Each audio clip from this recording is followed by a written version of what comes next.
नमस्कार, स्वागत है आप सभी का। जैसे कि आपको पता है कि सीयूईटी पीजी एडमिशन 2022 के लिए जो इन्फॉर्मेशन बुलेटिन है वो डिक्लेयर हो गया है, फॉर्म फिलअप भी स्टार्ट हो गए हैं। वो सारी डिटेल है वो इन्फॉर्मेशन बुलेटिन में अवेलेबल है। पर अभी क्या हो रहा है कि कुछ ना कुछ डाउट रह रहे हैं। जब भी आप इन्फॉर्मेशन बुलेटिन पढ़ते हैं तो आपको ऐसा लग रहा है कि कोई ना कोई डाउट आ रहा है, कुछ आपकी जो मिसकंसेप्ट है या कुछ ऐसे प्रॉब्लम्स लग रही हैं कि यार ये कैसे होगा, ये कैसे होगा? तो वो सब बातें अपन इस वीडियो में करने वाले हैं। तो अपन मेनली इसमें फ़ोकस करेंगे कि अपना जो पीजी का एडमिशन प्रोसेस है, उसमें अपन को कैसे क्या प्रिपरेशन करनी चाहिए कि अपन एडमिशन ले सकें। तो पहले सबसे पहले बार-बार क्वेश्चन पूछा कि क्वेश्चन पेपर का लेवल कैसा होगा? क्योंकि इसमें सीयू, सीईटी का पेपर होता था, अभी इसमें बीएचयू का भी होगा, इसमें जेएनयू का भी होगा, इसमें एचयू का भी होगा। तो इससे थोड़े डाउट्स आ रहे हैं कि लेवल ऑफ क्वेश्चन पेपर कैसा होगा? अभी प्रिपरेशन कैसे करनी चाहिए? और एक टेस्ट पेपर कोड को लेके कि कितने पेपर होंगे, किस कोड का यूनिवर्सिटी में एडमिशन लेने के लिए आपको कितने पेपर देने पड़ेंगे? क्या एक ही पेपर होगा या मोर देन 1 पेपर होगा? और सबसे बड़ी बात कि इसका सिलेबस क्या है? और प्रीवियस ईयर क्वेश्चन पेपर कौन से सोल्व करने चाहिए, किसके सोल्व करने चाहिए, बीएचयू के करें कि डीयू के करें कि सीयूईसीटी या एचयू, तो ये सब डाउट रहने वाले हैं और सिलेबस कहाँ मिलेगा। तो इन सबको अपन एक बार समराइज वे में एक-एक करके देखते हैं। तो सबसे पहले बात करते हैं कि लेवल ऑफ क्वेश्चन पेपर। तो जैसे कि आपको पता हो कि इसका पेपर पैटर्न है, उसमें 2 हिस्सों में डिवाइड है। टोटल आपको पता है कि 100 क्वेश्चन आएँगे, वो 75 और 25। अभी इन 25 का तो इन्होंने साफ-साफ लिख दिया, पर इन 75 के बारे में कुछ नहीं लिखा हुआ है। इसमें स्पेसिफिक सब्जेक्ट नॉलेज लिखा हुआ है। तो अभी स्पेसिफिक सब्जेक्ट नॉलेज है वो किस बेसिस पे रहेगा? ना ही कोई सब्जेक्ट डाला हुआ। पर अपन ऐसा बोल सकते हैं कि जो लास्ट ईयर जो सीयू सीईटी है वो भी एनटीए कराया था और अभी भी एनटीए करवाने जा रहे हैं। और एनटीए ही क्या करता है, बीएचयू का पेपर कराता है और यही जेएनयू का पेपर कराता है। तो थोड़ा-सा ऐसा है और यही सीयू सीईटी कराता था। अब ये तीनों एक साथ होंगे। तो अपन ऐसे आइडिया लगा सकते हैं कि इन 2 का वेटेज है वो इनके कंपेयर, ऐसे जेएनयू का पेपर आते हैं तो नो डाउट कि जेएनयू पेपर का लेवल अच्छा आता है। 2 घंटे में 100 क्वेश्चन वहाँ पूछे गए थे, उसके पहले 30 पूछे जाते थे। पर ऐसा पेपर तो अब आने के चांसेस नहीं लग रहे, जहाँ तक मुझे ऐसा लगता है कि ऐसा पेपर तो नहीं आएगा, क्योंकि अभी 75 प्लस 25 का जो रेशियो है, इसमें जैसा लगता है कि सीयू, सीईटी और बीएचयू का जैसे पेपर का लेवल आता है, वैसा सा ही पेपर का लेवल रहने वाला है। ठीक है? तो ऐसा लगता है कि जो सीयू-सीईटी में जो पेपर पहले आता था, वैसा ही। तो अभी आपको क्या करना चाहिए कि जो पीछे का जो सीयू-सीईटी का पेपर है, उसके अकॉर्डिंग ही फ़ॉलो पन करना चाहिए अपने को, वही ज़्यादा बेनिफिट रहेगा, क्योंकि उसी के अकॉर्डिंग पेपर आने के पूरे-पूरे चांसेस लग रहे हैं। और उसका जो सिलेबस है, वो सीयू-सीईटी ने लास्ट टाइम डाला था। अभी ऑफ़िशियली उन्होंने नया सिलेबस नहीं डाला है। जो पीछे वाला सिलेबस है, उसकी पीडीएफ मैं आपको डाल दूँगा, वो टेलीग्राम चैनल पे मिल जाएगी, तो आप वहाँ से ले सकते हैं। पर अभी जो लेवल है क्वेश्चन पेपर का, वो एवरेज सा ही रहने वाला है। तो अब इससे एवरेज सा रहने वाला, तो इससे क्या दिक्कत आएगी? इससे दिक्कत आ रही है कि जैसे मान लो जेएनयू में आपको पता है कि टोटल 19 सीट है, 19 में से 15 सीटें हैं, वो एंट्रेंस के बेसिस पे भरी जाती है। 4 सीटों में से 2 सीट है वो सीएमआई के स्टूडेंट के लिए, 1 सीट है वो एनबीएचएम के थ्रू लेते हैं वो लोग, और 1 है फॉरेनर स्टूडेंट के लिए। टोटल 19 सीट है, तो वहाँ पे थोड़ा दबदबा मुश्किल रहेगा। तो 75 में से ऐसे मान सकते हो कि वहाँ पे आपको 70 नंबर लाने भी पड़ सकते हैं, 60 प्लस तो लाने ही पड़ेंगे, तब जाके आपका काम बैठेगा। क्योंकि इन 25 का कुछ सिलेबस नहीं है, कुछ फिक्स नहीं है, तो ये थोड़ा ऐसे रह सकते हैं, क्योंकि ये तो जो अपन बोलते हैं जैसे रीजनिंग, मैथ, जीके टाइप का क्वेश्चन हो गया, तो इसमें 25 की कोई गारंटी नहीं है, पर इसके लिए आपको कुछ स्पेशल पढ़ना भी जरूरत नहीं है। तो ये तो क्वेश्चन पेपर लेवल की मैं से बात करूँ तो एवरेज रहने वाला है। जो सीयू सीईटी का जो पेपर है, पहले जो आता था वैसा सा ही पेपर रहने वाला है, क्योंकि बीएचयू और सीयू सीईटी का पेपर लगभग सेम से पैटर्न पे रहता था, पर बीएचयू का जो सिलेबस था वो थोड़ा ज़्यादा था। अभी इन्होंने अपडेटेड सिलेबस में क्या आएगा, क्या नहीं आएगा, वो अपन पहले नहीं बोल सकते। दूसरी बात अपन बात करते हैं कि टेस्ट पेपर कोड की। तो टेस्ट पेपर कोड जैसे अपन को पता है कि पीजीक्यू P27 है, वो एमएससी मैथमेटिक्स के लिए है। पर इसमें भी एक दिक्कत ये आ रही है कि इसमें जो यूनिवर्सिटी लिखी है उसमें एचसीयू शामिल नहीं है, और एचसीयू के लिए उन्होंने अलग से कोड लिखा हुआ है पीजीक्यू P29। तो आप एक बात नोटिस करें कि एक फॉर्म में आप 3 टेस्ट पेपर चूज़ कर सकते हैं। अब 3 टेस्ट पेपर चूज़ कर सकते हैं, जैसे अपन ने लास्ट टाइम, अगर आपको पता हो कि जैसे सीयूईटी में क्या होता था कि मोर देन 1 कोड होता था, वहाँ पे जैसे एमएससी का प्रोग्राम होता था और एमएससी प्लस बीएड का प्रोग्राम होता था। तो वही बात यहाँ पे आ गई कि अगर मान लो कोई स्टूडेंट है वो फिजिक्स से भी एमएससी का पेपर दे सकता है, केमिस्ट्री से भी दे सकता है और मैथ से भी दे सकता है, जिसने बीएससी में तीनों पढ़े हो, तो वो 3 पेपर चूज़ कर लेगा। तो इसका मतलब ये तो नहीं है ना कि तीनों पेपर सेम आएगा। तो अपन ऐसा नहीं बोल सकते कि पीजीक्यू P27 और 29 का पेपर सेम आएगा। हो सकता है डिफरेंट आ जाए। इसका लॉजिक ये रहेगा क्योंकि एचयू में उन्होंने एमएससी के कोर्स में साफ-साफ लिखा है कि एमएससी मैथमेटिक्स, और वहाँ पे ऑब्लिक लगा के अप्लाइड भी लिखा है। तो हो सकता है कि वो लोग अप्लाइड पे बेस्ड क्वेश्चन पूछ रहे हैं, क्योंकि एचयू के पेपर में आपने देखा होगा कि वो लोग प्रोबेबिलिटी, स्टैटिस्टिक्स और पीएनसी जैसे क्वेश्चन भी पूछते हैं, और ऐसे क्वेश्चन बाकी के एंट्रेंस एग्जाम में नहीं पूछे जाते। तो एक एक लॉजिक तो ये लगता है कि पेपर अलग हो सकते हैं। दूसरा लॉजिक आप ये भी लगा सकते हो कि जब उन्होंने बोल दिया कि 3 टेस्ट पेपर आप चूज़ कर सकते हो, 3 टेस्ट पेपर चूज़ करोगे, तो 3 कोड चूज़ करोगे, तो जब उनको ऐसा लगता है कि यार सेम पेपर भी हो सकते हैं। तो अब बात आती है कि अगर सेम हो जाएँगे, तो मतलब कौन से के बेसिस पे आप किस में काउंसलिंग कराओगे? तो उसके लिए तो इन्होंने साफ-साफ लिखा है कि नॉर्मलाइज़ेशन होगा, और नॉर्मलाइज़ेशन होने के बाद जिस कोड के नंबर आप चूज़ करके काउंसलिंग कराओगे, तो वही नंबर काउंट होंगे। तो ये तो अभी कन्फर्म नहीं है कि पेपर 1 होगा या 2 होगा। पर जहाँ तक मोस्ट प्रोबेबिलिटी ऐसा लगता है कि दोनों के अलग-अलग होने चाहिए, क्योंकि इसमें अप्लाइड मैथमेटिक्स का पार्ट भी रहता है, जबकि यहाँ पे अप्लाइड मैथमेटिक्स नहीं लिखा जाता और वहाँ पे साफ-साफ लिखा है एमएससी मैथमेटिक्स अप्लाइड, और वो लोग क्वेश्चन भी पुराने अगर पेपर देखोगे आप, तो उसमें पूछा जाता है।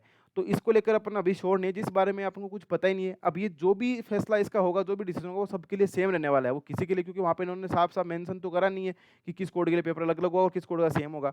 तो वो तो जब आप फॉर्म फिलअप करने के बाद जैसे ही कोई नोटिफिकेशन आता है, कोई न्यूज़ आती है, तो वो आपको टेलीग्राम चैनल एक्स्पोनेंशियल मैथमेटिक्स पे भी मिल जाएगी, और आप क्या कर सकते हैं कि CUET.NTA.NIC.in पे भी चेक कर सकते हैं।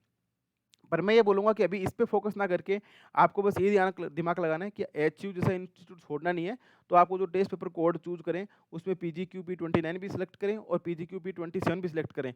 और जैसे मान लो अपन ऐसा भी सोच सकते हैं कि कोई स्टूडेंट 2 ये चूज़ कर लेता है और वो साथ में ये भी चूज़ कर लेता है कि PGQP29। अब आप देखें कि PGPQ29 के अंदर स्टैटिक्स भी शामिल है।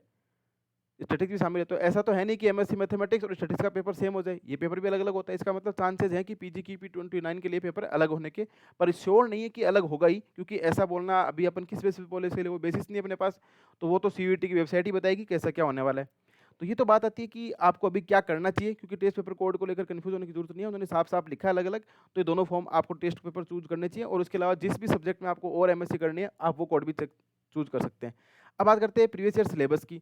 तो पीछे का जो सिलेबस है उसमें आप देखेंगे उन्होंने अलजेब्रा को मेंशन करा है, रे एनालिसिस को मेंशन करा है और कॉम्प्लेक्स एनालिसिस को करा है। अब ये अलजेब्रा के अंदर उन्होंने एब्स्ट्रैक्ट अलजेब्रा और मॉडर्न अलजेब्रा दोनों, जो एब्स्ट्रैक्ट अलजेब्रा और लीनियर अलजेब्रा दोनों को शामिल कर लिया। लीनियर अलजेब्रा भी पूरा आ गया इसमें, और एब्स्ट्रैक्ट अलजेब्रा आ गया इसमें। Ring, field, quotient field, prime ideal, ये सब आ गया। Lagrange theorem for finite group, homomorphism, permutation, combination. तो कहने का मतलब ये कि ग्रुप से लेके लास्ट में फील्ड तक पहुंच गए। और वेक्टर कैलकुलस की बात करें, वेक्टर स्पेस में बात करें, तो linear algebra, independence, orthogonal, unity, skew Hermitian, eigen value, Cayley Hamilton theorem, ये पूरा का पूरा क्या बात होगी, लीनियर अलजेब्रा की बात होगी। इसको कहाँ से पढ़ना है, कैसे पढ़ना है, ये मैंने जो लास्ट ईयर का जो प्रिपरेशन स्ट्रेटजी है वो बना रखी है। उसका मैं आपको वीडियो इस आई बटन में आप क्लिक करके यहाँ पे मिल जाएगा, तो वहाँ से देख सकते हैं, और वरना उसका टेलीग्राम पे भी लिंक मिल जाएगा। अब बात करते हैं इसमें पूरा रियल एनालिसिस में। देखो इसने मैट्रिक्स स्पेस भी शामिल करा है, सीक्वेंस एंड सीरीज भी लिखा है, पूरा डाइवर्जेंस, कन्वर्जेंस है, फंक्शन ऑफ वन वेरिएबल है, interior point, limit point, point set, ये पॉइंट सेट टोपोलॉजी की बात होगी, टेलर सीरीज, मैक्लैरिन सीरीज है, फंक्शन ऑफ टू वेरिएबल है। अब ये तो रियल एनालिसिस के लिए मैं आपको ऐसे बोलूँगा कि जो पॉइंट सेट टोपोलॉजी से रिलेटेड तो आपको 11 वीडियो में, जो कि बार बार बोलता हूँ, वो डाले हुए हैं, तो आप वहाँ से देखेंगे। तो बेसिक क्वेश्चन वही रहने वाले हैं, तो प्रैक्टिस क्वेश्चन भी वही रहने वाले हैं। तो आपको ऐसे मतलब बेसिक कॉन्सेप्ट है वो सेम रहने वाला सब जगह। तो भले किसी का भी पेपर आए, रियल एनालिसिस है, लीनियर अलजेब्रा है, तो सब जगह सेम रहने वाला है। कॉम्प्लेक्स एनालिसिस जरूर पूछा जाता है, और ये बीएचओ में पूछा जाता है, सीयूसीटी में पूछा जाता है। तो पूरे चांसेस हैं कि कॉम्प्लेक्स एनालिसिस के क्वेश्चन भी आपको सीयूईटी के पेपर में देखने को जरूर मिलेंगे। ये तो आप ऐसे मान के चलो कि 100% श्योर ही मानो कि ऐसे क्वेश्चन तो जरूर मिलेंगे। तो कॉम्प्लेक्स एनालिसिस में क्या पढ़ना होता है आपको, function of complex variable, differentiability, analyticity, Cauchy sequence है, वो इसमें कॉची थ्योरम कैसे होती है, कॉची ऑयलर जो अपन इंटीग्रल निकालते हैं, कॉची इंटीग्रल फॉर्मूला है, और फंडामेंटल थ्योरम ऑफ अलजेब्रा है, हार्मोनिक फंक्शन क्या होते हैं, और इसमें अपन ये भी निकालते हैं कि कौन-सी गॉस-सेट थ्योरम, और सिंगुलैरिटी जैसी सब्जेक्ट की बात भी करते हैं, सिंगुलैरिटी टॉपिक भी अपन पढ़ते हैं, और consequence of simply connectivity, index and close curve, और ये लाइन इंटीग्रल से रिलेटेड होता है, क्योंकि इसमें अपन गामा लेते हैं, वो जो dz upon z minus alpha की पावर n टाइप का पढ़ते हैं, integration equal to 2 pi iota n ऐसे। तो ये सब जो इंडेक्स नंबर है, वाइंडिंग नंबर है, ये सब कॉम्प्लेक्स में आपको जरूर पढ़ने हैं। तो इसका भी मैं आपको सेपरेट बता दूंगा कि कॉम्प्लेक्स को कैसे कवर करना है। इसके प्रीवियस ईयर के क्वेश्चन पेपर भी सोल्व करेंगे तो आपको आइडिया लग जाएगा, क्योंकि इसमें एनालिटिसिटी पे ज़्यादा फोकस करा जाता है कि कौन सा फंक्शन एनालिटिक है, हार्मोनिक कॉन्जुगेट कैसे निकालते हैं, और जो अपन मिलनी थॉमसन विधि होती है उसमें कोई फंक्शन अगर आपको f z equals to u plus iota v type का दे रखा होता है, तो एक यू गिवन होता है, तो वी निकाल के आप एफ जेड कैसे निकालेंगे, वी गिवन है तो डायरेक्ट एफ जेड कैसे निकालेंगे। तो ऐसे क्वेश्चन पूछाने के पूरे चांसेस है, क्योंकि ऐसा क्वेश्चन पहले पीछे पूछ चुके हैं ये सीयूसीटी के पेपर में, तो यहाँ पे भी पूछा जा सकता है। आगे वाले सिलेबस की बात करें अपन, तो उसमें इंटीग्रल कैलकुलस साफ मिल गई, तो इसमें इंटीग्रेशन आएगा, और डिफरेंशियल इक्वेशन लिखा है, वेक्टर कैलकुलस लिखा हुआ है, और लीनियर प्रोग्रामिंग है। तो एलपीपी आप देखते हैं कि सीईटी के पेपर में भी आती थी, बीएचयू में भी आती थी, तो ये तो एलपीपी आने के भी पूरे चांस है। वेक्टर कैलकुलस भी आएगा, डिफरेंशियल इक्वेशन भी आएगा, इंटीग्रल कैलकुलस भी आएगा। तो ये तो क्या है कि पीछे का सिलेबस के अकॉर्डिंग है, अलजेब्रा, रियल एनालिसिस और कॉम्प्लेक्स एनालिसिस। तो ये तो पीछे के पेपर के अकॉर्डिंग। अगर कोई भी अपडेट आता है तो आपको जरूर मिलेगा। इसके लिए ऑफिशियल वेबसाइट और टेलीग्राम चैनल एक्सपोनेंशियल मैथमेटिक्स आप देख सकते हैं। तो इसके सिलेबस की बात होगी जिसको आपको प्रिपेयर करना है, तो ये तो आपको मैं बता देता हूँ कि पीछे के सिलेबस की। अब आपकी क्या स्ट्रेटजी होनी चाहिए, तो आपकी स्ट्रेटजी ये होनी चाहिए, सबसे पहले तो आप फॉर्म फिलअप कर दो, उसके बाद ज़्यादा दिमाग लगाने की जरूरत नहीं है। और आप ये सोच के देखें कि अभी आपके पास इसमें लिखा है कि लास्ट वीक ऑफ जुलाई में एग्जाम होने के चांसेस हैं। तो लास्ट वीक ऑफ जुलाई के तक अपन को ऐसे मान के चलो कि 60 दिन है, 2 महीने का टाइम है, और 2 महीने में आप इजीली एग्जाम कर सकते हैं कि 2 महीने बहुत सफिशिएंट है इस एग्जाम को क्रैक करने के लिए, क्योंकि अभी आपका डीयूईटी का पेपर भी होगा और जामिया का पेपर भी होगा। तो इन दोनों से आपको आइडिया लग जाएगा, क्योंकि डीयूटी का पेपर थोड़ा-सा इसमें टफ रहता है बाकी के कंपेयर में इनमें। तो जामिया का पेपर का लेवल भी सीयूईटी के जैसा ही होएगा, बीएचयू के जैसा ही होएगा। तो ये सब सारे पेपर, जो बीएचयू बोलने का मतलब सीयूईटी में ही शामिल है ये तो ऐसा पेपर है आप देखें। तो इनमें सबसे पेपर का थोड़ा-सा लेवल है वो डीयूटी का अलग होगा। तो इन 2 पेपर से आपको आइडिया मिल जाएगा। चांसेस है कि डीयूटी का पेपर पहले हो जाए, पर मैं ऐसे बोलूँगा कि 60 दिन में आप इजीली सीयूईटी के एग्ज़ाम को क्रैक कर सकते हैं। इसके लिए आपको क्या स्ट्रैटेजी रहनी चाहिए, तो सबसे पहले तो आपको री एनालिसिस को जैसे आप पढ़ रहे हैं वैसे पढ़ते रहें, बस री एनालिसिस पढ़ें, उसके बाद अलजेब्रा वाला पार्ट करें, अलजेब्रा वाला पार्ट करें, उसके बाद आप ओडी करें, उसके बाद आप चले जाएँ किस पे, कैलकुलस पे। और इस कैलकुलस में कौन शामिल है, इसमें इंटीग्रेशन वाला पार्ट और वेक्टर कैलकुलस वाला पार्ट, ये जरूर करें। उसके बाद सबसे लास्ट में आप एलपीपी फॉलो करें। तो 60 दिन की स्ट्रेटजी आपकी ऐसी होनी चाहिए, जैसे री एनालिसिस कर रहे हैं तो री एनालिसिस में ऐसा होना चाहिए, आपके डीयूईटी के पेपर भी पूरे हो जाने चाहिए पीछे के, बीएचयू के होने जाने चाहिए, और सीईटी जो पीछे पेपर होता था वो सोल्व हो जाने चाहिए। अगर ये पेपर आप सोल्व कर लेते हैं तो आपको आइडिया लग जाएगा कि रियल एनालिसिस का पेपर में आपने क्या पढ़ा है और क्या पूछना है। सेम स्ट्रेटजी आप अलजेब्रा के लिए रख सकते हैं, सेम आप ओडी के लिए रख सकते हैं, सेम आप कैलकुलस के लिए रख सकते हैं। तो ये तो बात हुई कि आपको पढ़ना कैसे है, क्योंकि अब रियल एनालिसिस का पार्ट है वो सब जगह ज़्यादा वेटेज रखता है, और आपको अभी उसका कुछ फिक्स सिलेबस पता नहीं है, तो इसका मतलब कि रियल से तो क्वेश्चन आने ही आने। और अगर जब तक आपको कुछ पता नहीं है तब तक आपको यही सिलेबस मान के चलना है, क्योंकि सीयूईटी के पेपर में पीछे यही उनकी वेबसाइट से लिया गया है। तो जब तक कुछ भी नहीं आता नया, तब तक आप इसी सिलेबस के अकॉर्डिंग प्रिपरेशन करते रहें। तो ये तो बात हुई इसकी प्रिपरेशन की। अब मैं आपको बताता हूँ कि इंपॉर्टेंस ऑफ पीवाईक्यू। पीवाईक्यू बोलने का मतलब यही है कि यहाँ पे जो सीयूईटी के जो पीछे के पेपर है ना, वो तो आप एटलीस्ट देखें, क्योंकि उसमें 25 + 75 के अकॉर्डिंग ही पेपर पूछे गए हैं।